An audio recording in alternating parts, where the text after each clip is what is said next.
C'est toujours l'été et après Millennium, place à une deuxième recommandation pour occuper vos vacances. On va parler du film Night Call de Dan Gilroy qui est sorti à l'automne 2014 avec Jake Gyllenhaal dans le rôle principal.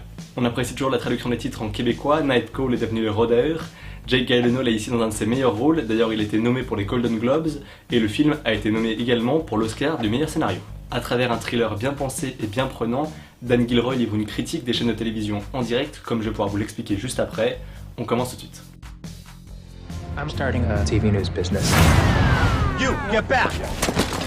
I film breaking stories. Maybe you saw my item this morning, you were fatal carjacking. Jake Gyllenhaal incarne à merveille Lou Bloom, un personnage en quête de reconnaissance et d'argent qui va devenir caméraman et qui va faire des images chocs de faits divers, d'accidents et de meurtres son fonds de commerce. Il commence d'abord ce boulot avec une simple caméra et une radio pour écouter les fréquences de la police, même si bon, aujourd'hui c'est plus possible à l'ère du numérique. Au départ, il ne connaît pas du tout les codes d'urgence de la police, il va donc suivre chaque intervention avant de comprendre que les chaînes de télévision veulent du buzz bien sanglant. I have something you'll be very excited about. You have a good eye. I want you to contact me when you have something. Something like this. C'est pas la faute du caméraman qui aurait pu filmer n'importe quoi pour se faire de l'argent, mais bien celle des chaînes de télévision qui misent sur le fait divers et le choc pour gagner des parts d'audience et battre la concurrence et se faire de l'argent.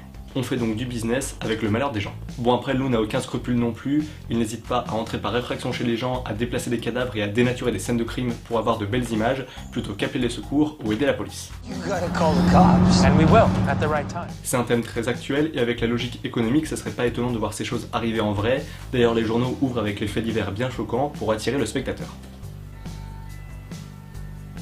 On passe donc l'éthique à la trappe pour privilégier les chiffres. En plateau, on demande aux journalistes d'insister sur les phrases choc et de tenir l'antenne avec très peu d'informations, ce qui peut faciliter les dérapages. Ça renvoie quand même pas mal au traitement des attentats en France, surtout par les chaînes d'information en direct, qui ont d'ailleurs été averties par le CSA, le Conseil supérieur de l'audiovisuel.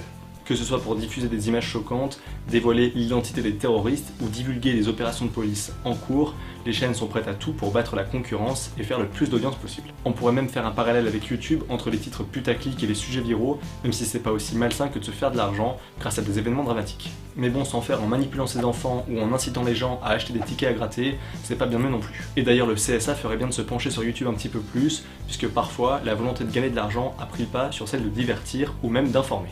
Au final, je ne peux que vous recommander Night Call, que ce soit pour le jeu d'acteur de Jake Gyllenhaal, pour le scénario, pour le message qu'il y a derrière, ou bien encore pour l'ambiance du film entre les décors et les jeux de lumière. Allez, on en a fini avec cette vidéo. Comme d'habitude, vous pouvez vous abonner en cliquant par ici, vous pouvez me rejoindre sur Facebook et sur Twitter, les liens sont dans la barre d'infos. Puis n'hésitez pas à commenter, liker, partager la vidéo si elle vous a plu, à me donner votre avis en commentaire. Quant à moi, je vous donne rendez-vous la semaine prochaine pour une nouvelle vidéo. D'ici là, portez-vous bien et tenez-vous informés. Ciao.